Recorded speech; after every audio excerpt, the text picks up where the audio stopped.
जय हिंद दोस्तों, आपका स्वागत है आपके अपने पसंदीदा चैनल स्टडी एंड अपडेट्स में।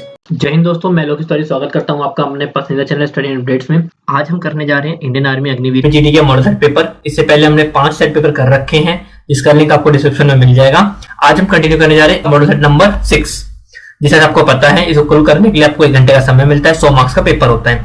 आइए स्टार्ट करते हैं हमारा पहला सेक्शन, जो कि होता है जनरल नॉलेज का, माने सामान्य ज्ञान का। तो हमारा पहला क्वेश्चन है, The revolt of 1857 at Lucknow was led by।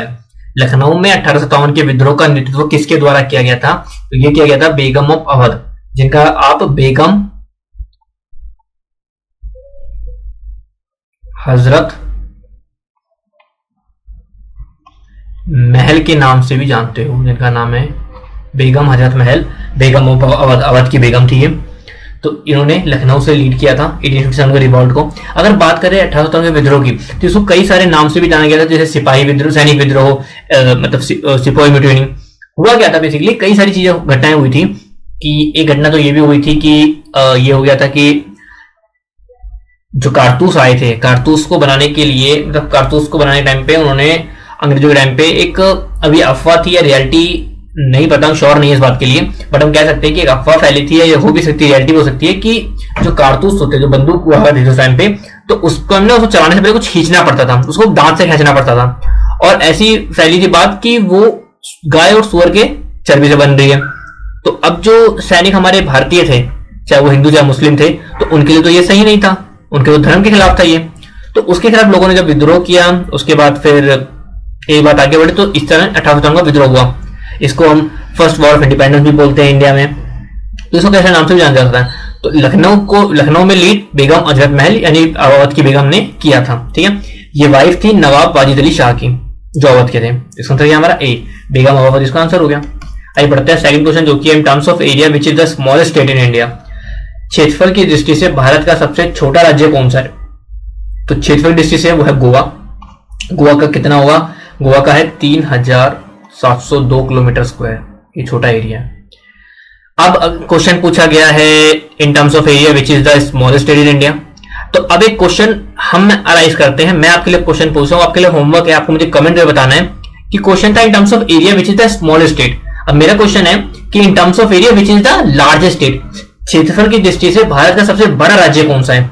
ये आपके लिए एक होमवर्क क्वेश्चन है। आपको मुझे कमेंट करके इसका आंसर बताना है कि क्या इसका आंसर होगा। इसी के साथ साथ एक क्वेश्चन और अराइज होता है इनके बीच में। क्वेश्चन क्या होता है? ये तो स्मॉलेस्ट स्टेट था इन टर्म्स ऑफ एरिया। अगर हम बात करें इन टर्म्स ऑफ पॉपुलेशन, जनसंख्या के हिसाब से सबसे बड़ा और सबसे छोटा राज्य कौन सा है? तो अगर बात करूं लार्जेस्ट, सबसे बड़ा राज्य, तो वो तो आप सबको पता है, वो क्या है? उत्तर प्रदेश। ठीक है, और अगर स्मॉलेस्ट बात करो पॉपुलेशन के बिहाफ पे, तो वो कौन सा होगा? वो है सिक्किम। ठीक है, तो हमने इस एक क्वेश्चन से 3 चीज समझी। क्या? अगर हम बात करें smallest state in terms of area, तो वो है Goa. In terms of area largest state, आपको मुझे कमेंट करके बताना है। In terms of population largest है यूपी और स्मॉलेस्ट है सिक्किम। ठीक है, तो इसका आंसर क्या हमारा? सी, गोवा इसका आंसर हो गया। आइए बढ़ते हैं हमारा तीसरा क्वेश्चन, जो कि हमारा name the first Indian women astronaut to represent NASA. NASA का प्रतिनिधित्व करने वाली भारत की पहली महिला अंतरिक्ष यात्री का नाम बताए। तो वो थी आपकी कल्पना चावला। अगर इनकी बात करूं तो ये एक अमेरिकन एस्ट्रोनॉट थी, इंजीनियर थी। चावला नासा में as a mission specialist, robotic arm operator की तरह काम करती थी। ये स्पेस शटल कोलंबिया पे फर्स्ट लॉन्च जो हुआ था इसका, कोलंबिया का, वो हुआ था फर्स्ट हुआ था 17 नवंबर को। फर्स्ट जो लॉन्च हुआ था वो हुआ था 17 नवंबर 1997 को। और ये स्पेस में अप्रोक्स 15 दिन एंड 12 आवर्स तक रही थी, पहले अपने जब पहली बार विजिट पे गई थी। और उसके 6 साल बाद ये दोबारा इनका विजिट हुआ था कोलंबिया 2 का। बट 1 फरवरी 2003 को जब इनका जो स्पेस क्राफ्ट था, जब वो अर्थ के एटमॉस्फेयर में आ रहा था, घुस ही रहा था, उसी बीच में कुछ प्रॉब्लम आ गई थी, जिसके कारण वो ब्लास्ट हो गया। और जितने भी क्रू मेंबर थे, 7 क्रू मेंबर थे इंक्लूडिंग कल्पना चावला, वो सारे उसमें मारे गए थे। तो कौन थी हमारी? कल्पना चावला। तो इसका आंसर क्या हमारा? बी, कल्पना चावला इसका आंसर हो गया। आइए बढ़ते हैं हमारा चौथा क्वेश्चन, जो कि हमारा which human organ is affected by consumption of food adulterant. मिलावटी भोजन के सेवन से कौन सा मानव प्रभावित होता है? सबसे पहले होता है लिवर, जिगर। जो लिवर होता है वो सबसे पहले प्रभावित होता है। इसका आंसर क्या हमारा? डी। डी इसका आंसर हो गया। ये बढ़ते हैं पांचवा क्वेश्चन जो कि हमारा Tipu Sultan was the ruler of. Tipu Sultan कहाँ के शासक थे? वो थे आपके मैसूर के, जिनको आप टाइगर ऑफ मैसूर के नाम से भी जानते हो। टाइगर ऑफ मैसूर बहुत फेमस है। अब बात करते हैं, इन्होंने मैसूर पर 1782 से लेकर 1799 तक राज किया था, शासन किया था। अब आगे बात करें तो इन्होंने पहली एंग्लो मैसूर जो वॉर हुई थी, मैसूर वॉर इन 1767 to 69 जो हुई थी, 17 साल की उम्र में इन्होंने लड़ाई लड़ी थी, जो पहली एंग्लो मैसूर वॉर हुई थी। और जो सेकंड हुई थी वो हुई थी इनकी सेकंड एंग्लो मैसूर वॉर की बात करूं तो वो हुई थी, कब हुई थी? वो हुई थी आपकी 1780 से लेकर 1784 के बीच में। ठीक है, तो क्या आंसर है इसका? सी, मैसूर इसका आंसर हो गया। अब बढ़ते हैं छठा क्वेश्चन जो कि हमारा the longest day in southern hemisphere. दक्षिणी गोलार्ध में सबसे लंबा दिन कौन सा होता है? वो होता है आपका 22 दिसंबर। 22 दिसंबर को क्यों? क्योंकि इस दिन पे जो ट्रॉपिक ऑफ कैप्रिकॉर्न है, देखो अगर मैं बात करूं आपके एक ग्लोब की बात करूं तो यहां एक लाइन जाती है, वो होती है इक्वेटर। यहां एक लाइन जाती है जिसको आप ट्रॉपिक ऑफ कैंसर बोलते हो, हिंदी में कर्क रेखा, और यहां पे होती है ट्रॉपिक ऑफ कैप्रिकॉर्न। ठीक है, ये हिस्सा होता है पूरा नॉर्दर्न हेमिस्फीयर का और ये होता है आपका साउथर्न हेमिस्फीयर का। ठीक है, तो हम साउथर्न की बात करें तो ट्रॉपिक ऑफ कैप्रिकॉर्न की बात होगी। तो क्या होता है इस दिन मतलब 22 दिसंबर को जो ट्रॉपिक ऑफ कैप्रिकॉर्न है, इस पर डायरेक्ट सूरज की रोशनी पड़ती है। जो साउथ पोल होता है ना, वो टिल्ट हो जाता है सूरज की तरफ, जिसके कारण साउथर्न हेमिस्फीयर में इस टाइम पे रहती है गर्मी। अब देखो अगर बात करो 22 दिसंबर की, तो इस हिस्से में तो 22 दिसंबर को तो गर्मी ठंडी रहती है भाई। हमारा जो हिस्सा है जो नॉर्दर्न हेमिस्फीयर, वहां तो ठंडी रहती है और यहाँ पे रहती है गर्मी। ठीक है, तो यहाँ पे दिन होते हैं लंबे, रात होती है छोटी, और यहाँ पे होते हैं रात लंबी दिन छोटे। तो क्या आंसर है इसका? बी, 22 दिसंबर इसका आंसर हो गया। यही बढ़ते हैं हमारा सातवां क्वेश्चन जो कि हमारा how many languages are recognised as regional languages in the Indian constitution. भारतीय संविधान में कितनी भाषाओं को क्षेत्रीय भाषाओं के रूप में मान्यता दी गई है? कितनी भाषाएं हैं? वो है 22। जो हमारा 8th शेड्यूल है, जो हमारा 8वां शेड्यूल है, उसमें मेंशन है कि कौन कौन सी 8th schedule of the Indian constitution कहता है कि उसमें मेंशन है कि कितनी भाषाओं को हमने मतलब संविधान में इंक्लूड कर रखा है। तो हमारी 22 भाषाएं हैं। मैं 22 के नाम बता रहा हूं, आपको लिखना थोड़ा मुश्किल है, मैं आपको सबको बता रहा हूं। अगर आपको इंपॉर्टेंट है तो आप वीडियो रोक के नाम को नोट कर लेना। तो नाम क्या क्या है? असमीज, बंगाली, गुजराती, हिंदी, कन्नड़ा, कश्मीरी, कोंकणी, मलयालम, मणिपुरी, मराठी, नेपाली, उड़िया, पंजाबी, संस्कृत, सिंधी, तमिल, तेलुगु, उर्दू, बोडो, संथाली, मैथिली, डोगरी। ये आपकी 22 भाषाएं हैं जो आपके भारतीय संविधान में लिखित हैं। तुम कह सकते हैं कि हमारी ये इतनी लैंग्वेजेस तो हमारी मान्यता वाली लैंग्वेजेस हैं, जिनको हम बोल सकते हैं कि कॉन्स्टिट्यूशन में मेंशन है। स्टार्टिंग में हमारे जब 8 शेड्यूल में लिखा गया था तो उस टाइम पे 14 भाषाएं थी, बट बाद में उसको बढ़ा के 22 तक कर दिया गया है। इसका आंसर क्या हमारा? डी इसका आंसर हो गया। आगे बढ़ता है हमारा 8वां क्वेश्चन जो कि हमारा who declared Swaraj is my birth right and I shall have it. आपको ये तो याद ही हो गया, ये किसने कहा है? ये कहा है आपके बाल गंगाधर तिलक ने। ये पेशे से लॉयर थे और जो होम रूल की जो मूवमेंट था उसकी स्थापना में, उसकी स्टार्ट में भी इनका रोल काफी ज्यादा था। आप 3 नाम पढ़ते हो, लाल, बाल और पाल। उन तीनों में से जो बाल है वो ये हैं, लाल माने लाल लाजपत राय और पाल माने बिपिन चंद्र पाल। तो ये तीनों नाम भी आपको पता नहीं चाहिए, पेपर में पूछ लेते। तो इसका आंसर क्या आपका? ए इसका आंसर हो गया। आइए बढ़ते हैं 9वां क्वेश्चन जो कि हमारा which is the highest produced food crop in India. Bharat में सबसे अधिक उत्पादित खाद्य फसल कौन सी है? राइस, वीट, मेज, ग्राम। तो इसका आंसर है राइस। कायदे से तो पहला आंसर तो आएगा शुगर केन का। अगर कभी भी आप इंडिया की देखोगे तो सबसे ज्यादा हम शुगर केन प्रोड्यूस करते हैं, बट अगर ऑप्शन में हमारे क्या है? राइस, तो राइस हमारा आंसर हो गया। ठीक है, तो इसका आंसर क्या हमारा? ए, राइस इसका आंसर हो गया। आगे बढ़ते हैं हमारे 10वां क्वेश्चन जो कि हमारा according to Kabaddi Federation of India what should be the measurement of field for kabaddi. Kabaddi Federation of India के अनुसार कबड्डी के मैदान की माप कितनी होनी चाहिए? तो कबड्डी के मैदान की माप होनी चाहिए 13 गुना 10 मीटर। ये मीटर में है कि 13 मीटर गुना 10 मीटर ये माप होना चाहिए। ठीक है, ये है मेंस हॉकी के लिए, मेंस कबड्डी के लिए। अगर मैं बात करूं वुमेन्स कबड्डी के लिए तो वो थोड़ा सा चेंज है, वो है आपका 12 इंटू 8 मीटर का, ये वुमेन्स कबड्डी के लिए। तो क्या आंसर इसका डी इसका आंसर हो गया। है बढ़ते 11वां क्वेश्चन जो कि हमारा warships in India are manufactured at, Bharat में उद्योगपोतों का निर्माण कहाँ किया जाता है, यहाँ किया जाता है आपके मजागन शिपयार्ड में, मजगांव जो शिपयार्ड है वहां किया जाता है। कहां पे, ये मुंबई में है। यहीं पे इंडियन नेवी के लिए आप कह सकते हो जो वॉरशिप्स है वो तैयार किए जाते हैं, ठीक है। कोचिन क्या नाम है, कोचिन शिपयार्ड। कोचिन शिपयार्ड आपका largest ship building maintenance facility है इंडिया में, ठीक है। तो आगे बढ़ते हैं, हमारा इसका आंसर क्या हमारा डी मजगांव शिपयार्ड इसका आंसर हो गया। अगला क्वेश्चन हमारा 12वां question, the world famous Khajuraho sculptures can be seen in, विश्व प्रसिद्ध खजुराहो की मूर्तियां कहां देखी जा सकती है, देखी जाती है मध्य प्रदेश में। मध्य प्रदेश में एग्जैक्टली कहां, कौन सा डिस्ट्रिक्ट है, वो आपका छतरपुर डिस्ट्रिक्ट, वहां पे देख सकते हो आप, छतरपुर डिस्ट्रिक्ट। बेसिकली है क्या, ये आपका एरिया है, ये पूरा एरिया, यहाँ पे कई सारे ग्रुप ऑफ टेम्पल्स हैं, हिंदू टेम्पल्स और जैन टेम्पल्स, उनका एक ग्रुप है। तो इसका आंसर क्या आपका डी मध्य प्रदेश का आंसर हो गया। आइए बढ़ते हैं हमारे 13वां क्वेश्चन जो कि हमारा doctor Hargovind Khurana was awarded Nobel prize for research on. Doctor Hargovind Khurana को किस शोध के लिए नोबेल पुरस्कार से सम्मानित किया गया था, तो वो था genetic code. Basically genetic code option में कई बार नहीं पूछेंगे, तो जेनेटिक कोड का था। अगर एक कैटेगरी पूछी जाए तो इनको 1968 में 1968 में नोबेल प्राइज मिला था। कौन सी कैटेगरी में, कैटेगरी थी इनकी फिजियोलॉजी और मेडिसिन, फिजियोलॉजी या मेडिसिन कोई भी बोल सकते हो। इस कैटेगरी में इनको 1968 में नोबेल प्राइज मिला था।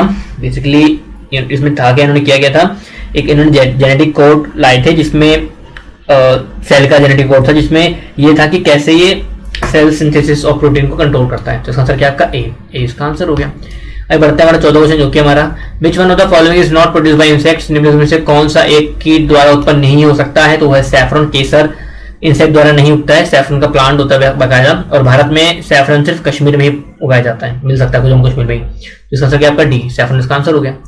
अब बढ़ते हैं हमारा 15वां क्वेश्चन जो कि हमारे जनरल नॉलेज का आखिरी क्वेश्चन है। Discovery of India was written by, Discovery of India किसके द्वारा लिखी गई थी, ये लिखी गई थी जवाहरलाल नेहरू जी के द्वारा। इन्होंने कब लिखी थी, इन्होंने लिखी थी ये 1942 से 1945 के बीच में, जब ये अहमदनगर फोर्ट में जेल में थे। मतलब अहमदनगर जो फोर्ट थी उसमें इनको जेल की सजा मिली थी, तो उसमें थे। तो उस टाइम पे इन्होंने 1942 से बीच में 42 से 45 के बीच में एक किताब लिखी थी।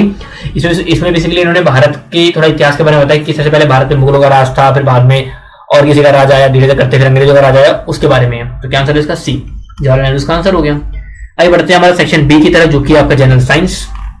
तो हमारा पहला क्वेश्चन है how many bones are there in the face, चेहरे में कितनी हड्डियां होती है, चेहरे पर आपकी 14 हड्डियां होती है। तो इसका आंसर क्या आपका बी इसका आंसर हो गया।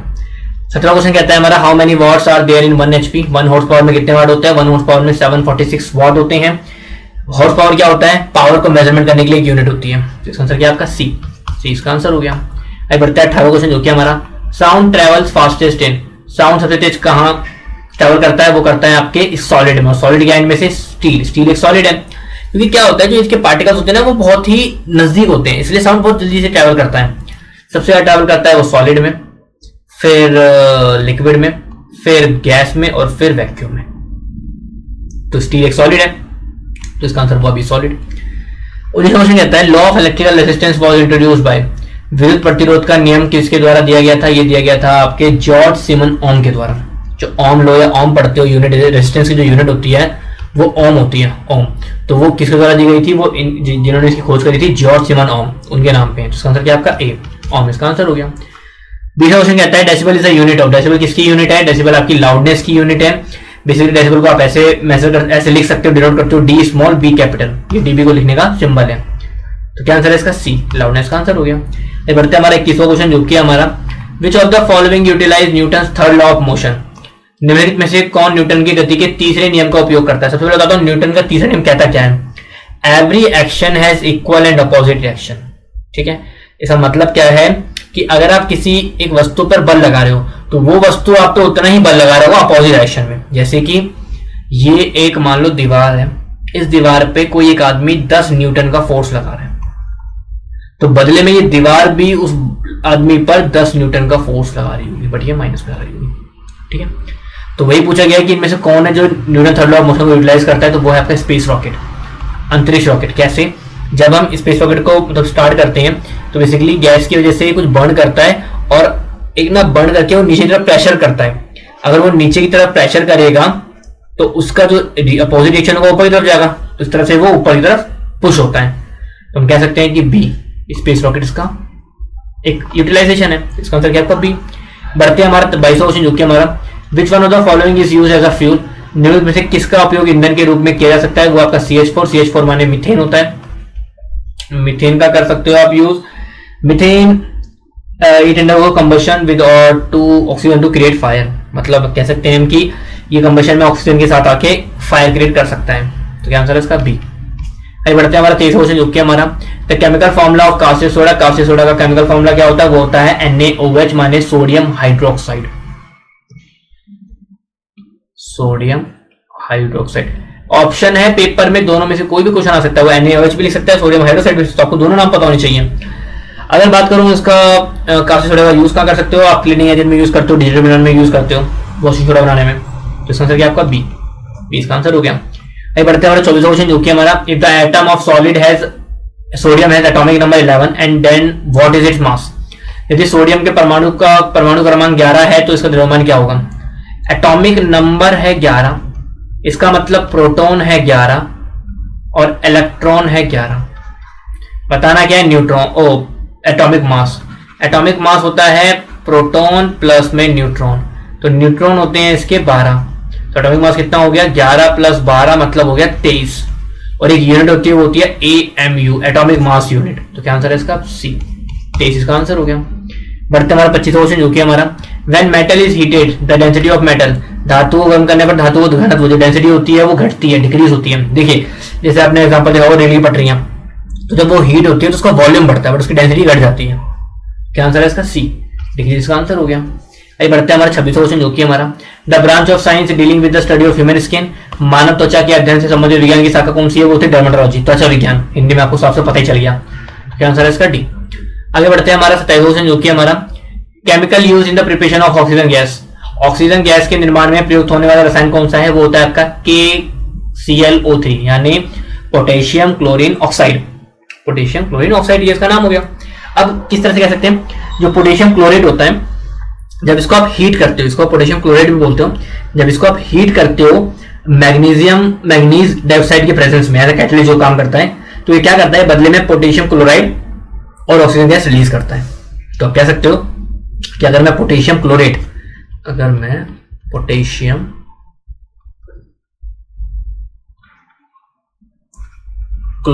को मैग्नीज डाइऑक्साइड के प्रेजेंस में हीट करता हूं तो बदले में वो मुझे पोटेशियम क्लोराइड और ऑक्सीजन गैस रिलीज करेगा। तो क्या आंसर है इसका? सी इसका आंसर हो गया। आइए बढ़ते हैं 28वां क्वेश्चन जो कि हमारा mica is a form of अभ्रक क्या है? एक तरह का होता है मिनरल जो आपको इग्नियस सेडिमेंट्री दोनों तरह के रॉक्स में पाया जाता है। तो क्या आंसर है इसका? ए मिनरल इसका आंसर हो गया। बढ़ते हैं 29वां क्वेश्चन जो कि हमारा where are genes located. Genes कहां स्थित होते हैं? ये स्थित होते हैं आपके क्रोमोसोम्स में। एक क्रोमोसोम के अंदर 100 से 1000 तक जीन्स हो सकते हैं, उससे ऊपर भी हो सकते हैं। आपकी पूरी ह्यूमन बॉडी के अंदर 23 पेयर ऑफ क्रोमोसोम्स होते हैं एक नॉर्मल ह्यूमन बॉडी में। क्या आंसर है इसका? बी क्रोमोसोम इसका आंसर हो गया। तो ये बढ़ते हमारा 30वां क्वेश्चन जो कि हमारा जनरल साइंस का आखिरी क्वेश्चन है। Leaves are green due to presence of. पत्तियां हरे रंग की उपस्थिति के कारण होती है। पत्तियां हरे रंग क्यों होती है? क्योंकि क्लोरोफिल होता है, एक ग्रीन पिगमेंट होता है जो क्लोरोफिल होता है जिसके कारण पत्तियां ग्रीन होती हैं। तो क्या आंसर है इसका? ए क्लोरोफिल इसका आंसर हो गया। तो यहाँ हमारा सेक्शन भी जनरल साइंस खत्म होता है। आइए बढ़ते हैं हमारे सेक्शन से जो कि आपका मैथमेटिक्स। तो हमारा 31वां क्वेश्चन कहता है solve for x and y. आपको एक्स और वाई के लिए सॉल्व करना है। क्या कहते हैं? x प्लस वाई बराबर 6, x माइनस वाई बराबर 2। सॉल्व कर लेते हैं। y से y कट गया, 2x is equal to 8, x की वैल्यू हो गई 4। तो देखो आंसर तो आपका सॉल्व हो गया ये वाला। क्रॉस चेक करना है तो कुछ नहीं करना, x प्लस वाई बराबर 6 में x की वैल्यू 4 पुट करो, y निकालना है। तो y बराबर 6 माइनस 4, आंसर आ गया 2। तो क्रॉस चेक भी हो गया। तो क्या आंसर हुआ? सी इसका आंसर हो गया। बढ़ते हैं 25वां क्वेश्चन जो कि हमारा find the median of the following values. आपको मीडियन निकालना है। तो मीडियन निकालने का सबसे तरीका होता है उनको आप इंक्रीजिंग या डिक्रीजिंग ऑर्डर में लिख लो। तो तभी अभी सही से लाइन से नहीं तो लाइन से लिखो। तो लाइन से लिखेंगे 23, 25, 27, 28, फिर आप 31, 36, फिर से एक बार फिर से 36, 3840, ये हो गया इंक्रीजिंग ऑर्डर में।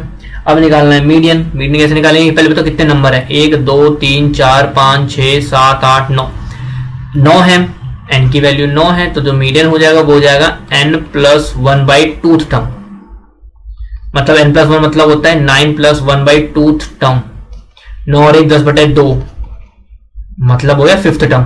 तो इसका 5th टर्म कौन सा है, अगर आप काउंट करोगे तो वो मिलेगा 1st 2nd 3rd 4th 5th मतलब 31। इसका आंसर क्या हुआ, बी, 31 का आंसर हो गया। आगे बढ़ते हैं, हमारा 33वां क्वेश्चन जो कि हमारा, a man goes 10 metre to east and then 24 metre north, find his shortest distance from the starting point. एक आदमी पूर्व से 10 मीटर की ओर और फिर 24 मीटर उत्तर की ओर जाता है। पूर्व की ओर 10 मीटर, 24 मीटर उत्तर की ओर, शॉर्टेस्ट डिस्टेंस बताना है, मतलब आपको ये बताना है। सिंपल सा क्वेश्चन है, क्या बताना है आपको, AC बताना है। तो होता क्या है, AB का स्क्वायर प्लस में BC का स्क्वायर इज इक्वल टू में AC का स्क्वायर, यही होता है आपका। तो ये हो जाएगा आपका 24 चौके जो 24 क्वेश्चन जो आप करोगे, ये हो जाएगा आपका 576 प्लस में 100 बराबर AC का स्क्वायर। तो ये हो जाएगा आपका AC का स्क्वायर बराबर 676। तो AC हो गया रूट में 676, तो AC की वैल्यू हो गई आपकी 26 मीटर। क्या आंसर हुआ इसका, बी, इसका आंसर हो गया। बढ़ते हमारा 34वां क्वेश्चन जो कि हमारा, 18 रेशो में 300 बराबर में x बट्टे पे 30, निकालना क्या है x, x बराबर 18 इंटू में 30 बट्टे पे 300, 30 और ये 10, 18 बट्टे 10 मतलब 1.8। क्या आंसर हुआ इसका, डी, इसका आंसर हो गया। बढ़ते हैं हमारे 35वां क्वेश्चन जो कि हमारा, what is the formula for area of a circle, वृत्त के क्षेत्रफल का जो फॉर्मूला होता है वो होता है आपका पाई आर स्क्वायर, तो ए इसका आंसर हो गया। बढ़ते हैं हमारा 36वां क्वेश्चन जो कि हमारा, the volume of a cube is 1000 cubic centimetre, find its total surface area. Volume है 1000 सेंटीमीटर क्यूब, तो साइड क्या हो जाएगी, मतलब फॉर्मूला क्या होता है वॉल्यूम, वॉल्यूम का फॉर्मूला होता है ए क्यूब। तो ए क्यूब बराबर अगर मैं 1000 सेंटीमीटर करूंगा तो ए की वैल्यू हो जाएगी 10 सेंटीमीटर, ए हो गया। टीएसए निकालना है, टीएसए का फॉर्मूला होता है 6a स्क्वायर, तो क्या है 6 इंटू 10 इंटू 10, ये हो गया आपका 600 सेंटीमीटर स्क्वायर। तो क्या आंसर हुआ इसका, सी, इसका आंसर हो गया। बढ़ते हमारा 37वां क्वेश्चन जो कि हमारा, in the given figure A B parallel to Q R, find the length of A B. नीचे दिए गए चित्र में ए बी पैरेलल है क्यू आर के, आपको ए बी की लंबाई ज्ञात करनी है। देखो क्वेश्चन क्या कहता है कि जो आपको ये ए बी दिख रहा है ये और ये आपस में पैरेलल है, हमें क्या बताना है, हमें बताना है कि ए बी की लेंथ क्या है। देखो अगर आप इसको गौर से देखोगे तो अभी दिया जाएगा आपको कि जो आपका ट्रायंगल पी ए बी है वो सिमिलर है ट्रायंगल पी क्यू आर के। तो अगर सिमिलर ट्रायंगल बनते हैं तो हम क्या बोलते हैं, हम ये कह सकते हैं, अच्छा सिमिलर ट्रायंगल कैसे हैं, तो मैं ये भी समझा देता हूँ आपको। देखो ट्रायंगल सिमिलर करने के लिए कोई भी कई तरीके से कर सकते हो। मैं एक काम करता हूँ, मैं देखता हूँ ये दोनों पैरेलल है ना, तो इसका मतलब ये वाला एंगल और ये वाला एंगल आपस में इक्वल होगा, और ये वाला एंगल और ये वाला एंगल आपस में इक्वल होगा, उसको बोलते हैं कॉरेस्पॉन्डिंग एंगल। तो कॉरेस्पॉन्डिंग एंगल अगर इक्वल होते हैं तो डबल ए सिमिलरिटी से ट्रायंगल पी ए बी और ट्रायंगल पी क्यू आर आपस में सिमिलर हो गया। अगर ये सिमिलर हो गए तो मैं कह सकता हूँ पी ए बट्टे पे पी क्यू बराबर पे ए बी बट्टे पे क्यू आर बराबर पे पी बी बट्टे पे पी आर। मैं इन दोनों को देखता हूँ, पी ए पता है, पी क्यू पता है, ए बी पता है, नहीं पता, क्यू आर पता है, बिल्कुल पता है, ए बी निकाल लो, क्या दिक्कत आ गई, 6 बट्टे पे 3, आंसर कितना आएगा 2 सेंटीमीटर। क्या आंसर हुआ इसका, बी, इसका आंसर हो गया। आगे बढ़ते हैं हमारा 38वां क्वेश्चन जो कि हमारा, if an article is purchased for ₹40 sold for 60, what is the profit of percentage on the sale. एक वस्तु को खरीदा 40 रुपए में, बेचा 60 रुपए में, प्रॉफिट कितने का हुआ, प्रॉफिट हुआ एसपी माइनस सीपी, 60 में 40 गया 20, निकालना क्या प्रॉफिट परसेंट का फॉर्मूला मैं हर बार बताता हूँ, प्रॉफिट अपॉन पे सीपी इंटू पे 100। प्रॉफिट हुआ है भाई इसको 20 का, सीपी था 40 मल्टीप्लाई में 100, 0 से 0 काटा, 2 4 एकम 4, 4 पंचे 20, 5 दमा 50, 50% का सीधा प्रॉफिट मिल गया। तो क्या आंसर हुआ इसका, आंसर हुआ बी, इसका आंसर हो गया। बढ़ते हैं 39वां क्वेश्चन जो कि कहता है हमारा, एक 300 मीटर की लॉन्ग ट्रेन है, एक पोल को 20 सेकंड में पास करती है, स्पीड क्या है ट्रेन की, सिंपल है, डिस्टेंस दे दिया 300 मीटर का, टाइम दे दिया 20 सेकंड का, निकालना क्या है, स्पीड ऑफ ट्रेन निकालनी है, डिस्टेंस अपॉन टाइम, डिस्टेंस है 300, टाइम है 20, 0 से 0 काटा, ये आ गया आपका 15। तो ये तो भैया 15 मीटर पर सेकंड हो गया, बट हमें चाहिए किलोमीटर पर आवर में। तो अगर मीटर पर सेकंड को किलोमीटर पर आवर में कन्वर्ट करना है तो कुछ नहीं करना होता है, आपको इसको मल्टीप्लाई करो 3600 से और डिवाइड करो 1000 से। 2 से 2 कट गया, 5 तिया 15, 5 दूनी 10, 2 से काटोगे 18, 18 तिया होता है 54, तो 54 किलोमीटर पर आवर इसका आंसर हो गया। तो डी इसका आंसर हो गया। अभी बढ़ते हैं हमारे 40वां क्वेश्चन, जो कि कहता है हमारा calculate simple interest on 5200 for 2 years at 6% per annum. 5200 पर 2 वर्ष के लिए 6% प्रति वर्ष की दर से साधारण ब्याज की गणना कीजिए। ऐसा ही निकालना है। पी है आपका 5200, आर आपको पता है 6, टाइम है 2 बट्टे पे होता है 100, कटिंग करो 2 से 0 कट गया, क्या आया मल्टीप्लाई कर लो, 6 दूनी 12 का 2, हाथ से ले 6 5 30 और 31, 312 गुना 2, आंसर हो गया आपका 624। क्या आंसर हुआ इसका? सी इसका आंसर हो गया। अब बढ़ते हैं हमारा 41वां क्वेश्चन, जो कि हमारा कहता है the formula to find total surface area for right circular cylinder. एक लंब वृत्तीय बेलन का कुल पृष्ठीय क्षेत्रफल ज्ञात करने का सूत्र क्या होता है? वो होता है आपका 2πr ब्रैकेट में r प्लस h। तो बी इसका आंसर हो गया। जैसे आप देख सकते हैं, हमने कई तरह के फॉर्मूले देख लेते हैं। कई तरह के फॉर्मूले क्वेश्चन में पूछ सकते हैं, cuboid, cylinder, cube, sphere, hemisphere, cone, इनके total surface area, curve surface area, volume, ये फॉर्मूले आपको याद होने चाहिए। बढ़ते हमारा पहला क्वेश्चन क्या कहता है हमारा, in how many years a sum will be double if it is lend out at 5% simple interest. यदि कोई राशि 5% साधारण ब्याज पर उधार दी जाती है तो कितने वर्षों में दुगनी हो जाएगी? क्या कहता है, मानो प्रिंसिपल दिया x और उम्मीद करता हूं जो मेरा SI है वो भी मेरा XC हो, ठीक है ना, डबल चाहिए मुझे। तो क्या करना है, P SI बराबर P इंटू में R पता है, T पता नहीं, आप 100, कुछ नहीं करना है, x से x तो यही काट दो भाई पहली बात। तो अब 100 वहां जाएगा, 100 बट्टे पे 5 बराबर पे T, तो कितना हुआ भैया? T हो गया आपका 20 साल। तो कितना टाइम लगना पड़ेगा? 20 साल। सी इसका आंसर हो गया। बढ़ते 43वां क्वेश्चन, जो भी हमारा कहता है स्क्वायर रूट ऑफ 0.09 का स्क्वायर रूट निकालोगे तो वो निकलेगा 0.3। तो क्या आंसर है इसका? ए इसका आंसर हो गया। बढ़ते हैं हमारे 44वां क्वेश्चन, जो कि हमारा कहता है फैक्टर्स ऑफ, कारक निकालने, कैसे निकालेंगे? x² plus 2x minus 8। कोई दो नंबर सोचो जिनको मल्टीप्लाई करने पर 8 है, प्लस माइनस करने पर 2 है। तो हमें पता है 4x माइनस 2x, तो आंसर हो जाएगा x कॉमन तो x प्लस 4, माइनस का 2 कॉमन तो x प्लस 4, एक हो गया x माइनस 2 पेयर और एक हो गया x प्लस 4 पेयर। तो क्या बना इसका आंसर? इसका आंसर बना आपका x माइनस 2 x प्लस 4, कोई मैच नहीं करता तो नन ऑफ दीज, डी इसका आंसर हो गया। आगे बढ़ते हैं हमारे 45वां क्वेश्चन, जो कि हमारा मैथमेटिक्स आखिरी क्वेश्चन है। What will be the value of root में 125 और रूट में 0.05। इसको निकालोगे तो उसको ऐसे भी लिख सकते हो, 125 अपॉन पे 0.05। आगे देखो, कटिंग करते हैं, कटिंग करेंगे तो ये हो जाएगा 25 बट्टे पे 0.01, ठीक है। 25 का रूट निकालोगे और 0.01 का निकालोगे तो ये तो हो जाएगा 5, ठीक है। ये हो जाएगा 0.1, पॉइंट आगे यहाँ लगाओगे तो 10, मतलब हो जाएगा 50। क्या आंसर आया इसका? सी इसका आंसर हो गया। तो यहाँ हमारा सेक्शन सी मैथमेटिक्स खत्म होता है। आगे बढ़ते हैं हमारे सेक्शन डी की तरफ, जो कि हमारा आखिरी सेक्शन है, जनरल इंटेलिजेंस का क्वेश्चन। तो हमारा 40वां क्वेश्चन है, find out the missing term in the following series. निम्न श्रृंखला में लुप्त पद ज्ञात कीजिए। 8, 16, 24, देखते हैं, 8, 16, 24 डैश 14, 21, 6, 12, 18, 8 दूनी 16, 16 दूनी 24, गैप है, दूनी 14, तिया 21, 6 दूनी 12, 6 तिया 18, मतलब यहाँ क्या आएगा? 7 आएगा, 7 दूनी 14, 7 तिया 21। तो क्या आंसर होगा इसका? बी इसका आंसर हो गया। अब बढ़ते हैं 47वां क्वेश्चन, जो कि हमारा कहता है एक फॉलोइंग क्वेश्चन है, 3 वर्ड दे रखे हैं, आपको बताना चौथा वर्ड से रिलेटेड क्या बनेगा। स्किर्मिस का हुआ वॉर तो डिजीज का क्या होगा? झड़प से होता है युद्ध, तो रोग से क्या होगा? रोग से होगी महामारी, एपिडेमिक फैलेगा, जैसे अभी हमारे कोरोना एपिडेमिक फैला है, महामारी फैल गई है ना। तो क्या आंसर है इसका? बी इसका आंसर हो गया। आगे बढ़ते हैं हमारे 48वां क्वेश्चन, जो कि हमारा कहता है, तो हमारा 48वां क्वेश्चन कहता है 4 words are given after giving 1 word in the question. Out of the 4 words 1 word can be written by letter by the given question word. Tunize the word. Question कहता है प्रश्न में एक शब्द देने के बाद 4 शब्द दिए गए हैं, आपको बताना 4 में से कोई एक शब्द है जो बन सकता है, बाकी नहीं बन सकता। तो कौन सा शब्द बन सकता है? देखिए कैसे बनेगा। क्या मेंटेन बन सकता है?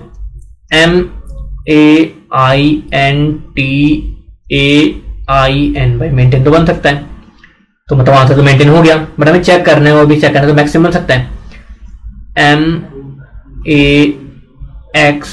आई, दूसरा एम नहीं है, मतलब ये नहीं बन सकता। नॉमिनेशन बन सकता है, NOMINATIO है ना, दोबारा है ही नहीं, मतलब ये भी नहीं बन सकता। टैक्सेशन TAX8, बचा ही नहीं, फिर ये भी नहीं बन सकता। क्या आंसर होगा इसका? ए।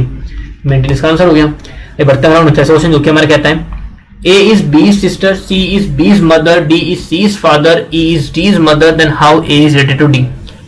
A B की बहन है, तो जो A है वो B की बहन है, पहली बात। फिर C B की माता है, जो C है वो B की माता है, तो इसका मतलब वो A और C दोनों की माता होंगी, ठीक है। फिर बोलोगे D C के पिता हैं, जो D है वो C के पिता है, मतलब डी जो है वो सी के भी फादर है। उसके बाद डी सी का पिता है, ई डी की माता है, जो ई है वो डी की भी माता है। चलो फिर, तो यहां पे एक और ले लो, जो ई है वो डी की भी माता है। क्वेश्चन पूछा है कि how is A related to D. अरे ए डी से कैसे संबंध है? तो संबंध बताओ, तो संबंध ऐसे हैं कि ई की जो डी की जो मम्मी है वो ई है, ठीक है। तो ई की जो बेटी है वही डी, और सी के फादर है डी, तो इसका मतलब ई सी जो हुई वो ई की होगी पोती, और सी से आई फिर ए, मतलब ग्रैंड डॉटर, ग्रैंड डॉटर होना चाहिए यहाँ पे। तो यहाँ पे हो गया आपका पोती, तो क्या आंसर हुआ इसका? डी, ग्रैंड डॉटर इसका आंसर हो गया। आइए बढ़ते हैं हमारे 50 क्वेश्चन, जो कि हमारा आखिरी क्वेश्चन है। I am facing towards east, I moved 100 degree clockwise and 10 145 degree anticlockwise. Now which direction am I facing? मेरा मुख पूर्व की ओर है और मैं 100 डिग्री दक्षिणावर्त और फिर 145 डिग्री वामावर्त घुमाया। अब मैं किस दिशा की ओर मुख हूं? मैं ईस्ट की तरफ हूं, नॉर्थ साउथ ईस्ट वेस्ट। मैं इस तरफ डायरेक्शन करके बैठा हुआ हूं।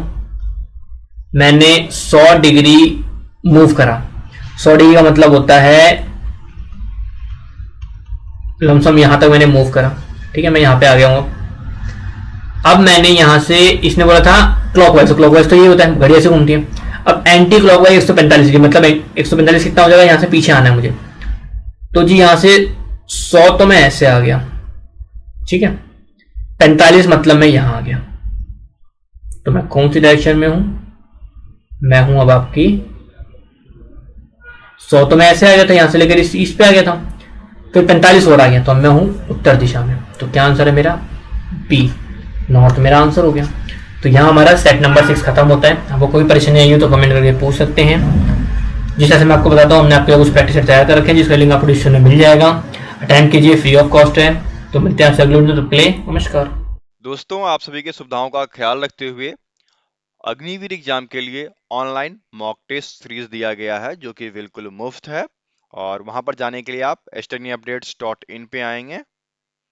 .in पे आने के बाद जैसे ही आप Agniveer online mock test series के पेज पर आएंगे, आपको ये सभी चीजें देखने को मिलेगी, ठीक है। तो यदि आप जीडी की तैयारी कर रहे हैं तो आप अग्निवीर जीडी में जाएंगे, और अग्निवीर जीडी में जाने के बाद आप देखेंगे कि इस प्रकार से आपको मॉक टेस्ट सीरीज अवेलेबल है। और यदि आपको मॉक टेस्ट सीरीज लगाना है तो यहाँ पर आप क्लिक करेंगे। क्लिक करते ही आपको ये टेस्ट सीरीज खुल के सामने आ जाएगा, ठीक है। यहाँ पर आपको प्रश्न दिया गया है, जैसे यहाँ पर दिया गया है द फेमस बुक गीत गोविंद। तो गीत गोविंद जो है जयदेव के द्वारा लिखा गया था, तो मैंने जयदेव पे क्लिक कर दिया, ठीक है। अब जैसे यहाँ पर दिया गया है, where is the headquarter of United Nation, संयुक्त राष्ट्र का मुख्यालय कहाँ है? तो पहले जेनेवा था, फिर बाद में न्यूयॉर्क हो गया, न्यूयॉर्क। एक आध उत्तर मैं गलत कर देता हूँ ताकि मैं देखूँ कि कैसा आपको इंटरफेस आता है। तो इस प्रकार से जैसे आप सारे प्रश्न लगा लोगे, 50 प्रश्न है, 50 प्रश्न लगाने के बाद आपको नीचे एक ऑप्शन दिया गया है फिनिश का। जैसे ही फिनिश पे क्लिक करेंगे, फिनिश पे क्लिक करते ही आपको बता देगा कि आपने 50 में से 3 प्रश्न किए, तो आपका 6% मार्क्स मिला, ठीक है। और जो सही उत्तर होगा उस पे आपको इस प्रकार से आ जाएगा, ठीक है। सही उत्तर है इस प्रकार से आ जाएगा, गलत उत्तर होगा तो वो भी इंडिकेट कर देगा रेड से कि आपका उत्तर गलत है, ठीक है। तो इस प्रकार से आप फ्री में मॉक टेस्ट दे पाएंगे, ओके।